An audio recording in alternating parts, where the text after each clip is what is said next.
Hi guys, in this video we are going to discuss absolutism in Europe. The essential question that we are going to answer in this lesson is how did Europe's rulers achieve absolute power? The techniques and objectives are the following. We will be identifying the characteristics of absolute monarchy and limited monarchy. We will explain the development of democratic republican government from its beginnings in the English Civil War, and we will identify the political and legal ideas that are contained in the English Bill of Rights. When we are finished with the lecture, you will have the opportunity to research the accomplishments of Europe's absolute monarchs and evaluate their effectiveness on the Absolute Monarch Report Card. Let's get started with the Commercial Revolution. So in Unit 4, we talked about how the European countries had established these colonies in the New World, and then they're also going to establish trading relationships with other parts of the world, including China and India. This leads to what we call global trade because everyone in the world is trading with one another. This is also going to result in the availability of more products for consumers to purchase, which in turn leads to a rise in the standard of living because people have access to commodities. Those are goods that make their lives more comfortable and pleasant. So the new economic system that governs this relationship is called mercantilism.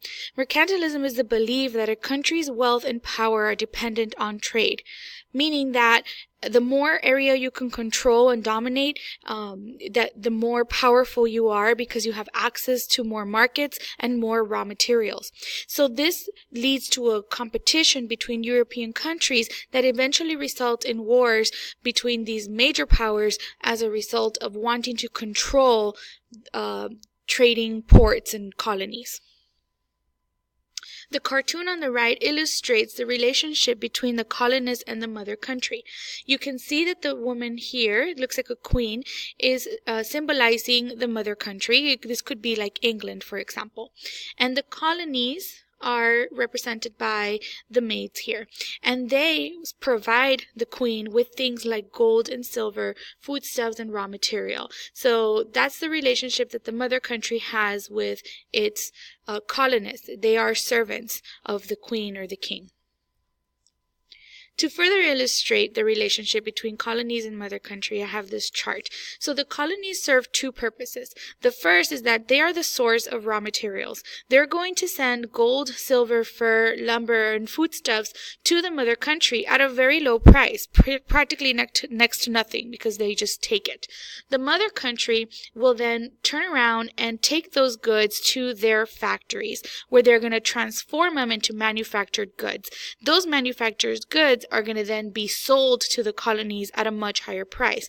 So this cycle produces a lot of money for the mother country. To give you an idea of the major European powers at play here, you can see this map. So in the New World, you know that the Spanish especially established a very large empire. We have them in the western part of North America. We can see them in Mexico and down in South America as well. Portugal has a pretty big empire in parts of South America and Africa. And then you also see that France is a major player in North America. The English, you remember from 8th grade, have established a big colonial empire in the British colonies in the eastern part of North America and also in the northern part. And the Dutch, who have a very small empire in South America, do control the tip of Africa and a lot of the islands off the coast of India. So, because of the increase in trade, Europe undergoes what we call a financial revolution, and we begin to see the emergence of the free enterprise system.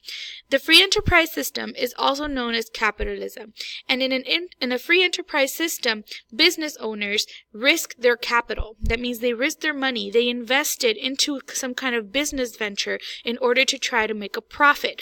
If the business does well, they make a lot of money. If the business fails, then they risk losing it all. So what we see is that sometimes private owners are going to sell stocks to their investors for a share of the profits. That means people will pool their money together and form a joint stock company. Now, they'll use this company to purchase large amounts of raw materials and equipment to produce manufactured goods and resell them to colonists within the empire. Monarchs during this time period will grow in their power. We talked about Henry VIII in England and his role during the wars of religion between Protestants and Catholics. And other monarchs followed suit. They got a lot of power as a result of the Catholic Church losing influence through these wars of religions. So the kings are going to build these very large armies. They're going to appoint new officials who are loyal to them, and they're also going to increase taxes in order to maintain their lavish lifestyles. One roadblock in the way of the kings was the nobility. But the kings will find a way to tame the nobility by taking control from them. For example, Louis XIV in France built this beautiful palace where he forced the nobility to live by his side.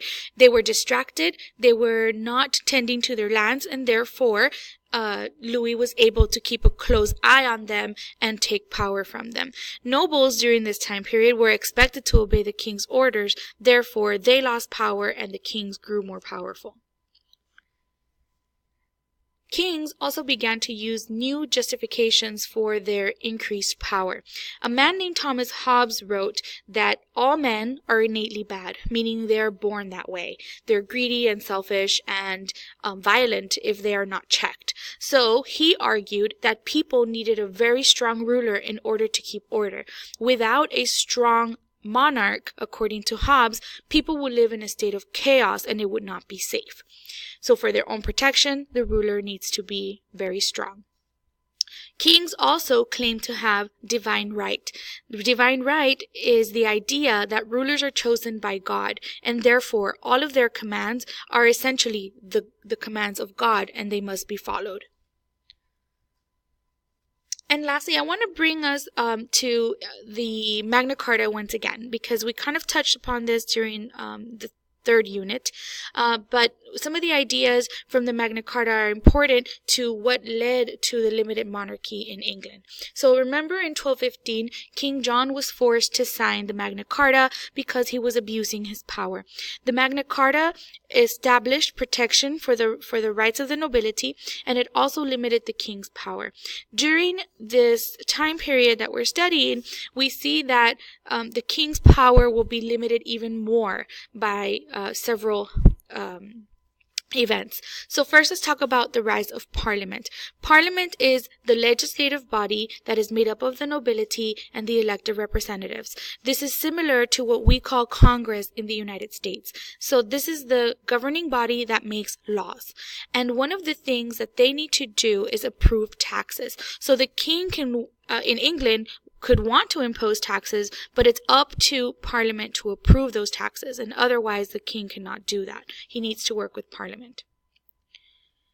So the Tudor monarchs, that's Henry VIII and his descendants, including Elizabeth I, they created a very strong central monarchy. They were able to exercise their power while working with Parliament, because they were very smart about doing that. After Elizabeth died, remember she didn't marry and she didn't have children. There was no clear successor. So the Stuart monarchy is going to replace the Tudor monarchy after Elizabeth's death. So James I, who is a relative of Elizabeth, is brought over to rule over England. But James did not agree with Parliament. He was not able to work with them the way his predecessors had. His son, Charles I, had an even rougher time with Parliament. He tried to establish new taxes without Parliament's consent, and he would throw people into prison who refused to obey, and he even dissolved Parliament because they wouldn't approve his taxes. And then he needed their help with some rebels in Scotland, so he reconvened them, and that's when all the trouble began. The English Civil War broke out in 1642 as a result. This is the King's army versus Parliament's army, and Parliament comes out victorious from this civil war. Charles I was put on trial and he was executed for treason because English law said that the king was not above the law and that Parliament had to approve new taxes. After that, a man named Oliver Cromwell ruled over England for some time period. In the activity, you'll be able to read a little bit more about what England was like under his rule. But another significant turn of events in English history is the Glorious Revolution, which came after Oliver Cromwell left power and James II came to power. So James II was a monarch who was openly Catholic, and he converted to Catholicism, which made Parliament very nervous because it reminded them of the instability that existed in Europe when there were wars of religion. So Parliament conspired with his daughter and her husband to overthrow him, and they succeeded. So William and Mary agreed to be the new English monarchs with the condition that they sign the English Bill of Rights. The English Bill of Rights is an extremely important document because it establishes Parliament's supremacy over the king while also protecting the rights of the people. And it becomes the inspiration for the U.S. Bill of Rights later on. And now we see the rise of absolute rulers in more detailed fashion. You need to know the definition of absolutism. So when you turn to your monarch report card, you can see in the front it has a space for you to define absolutism. Absolutism is a political system in which a ruler holds total power.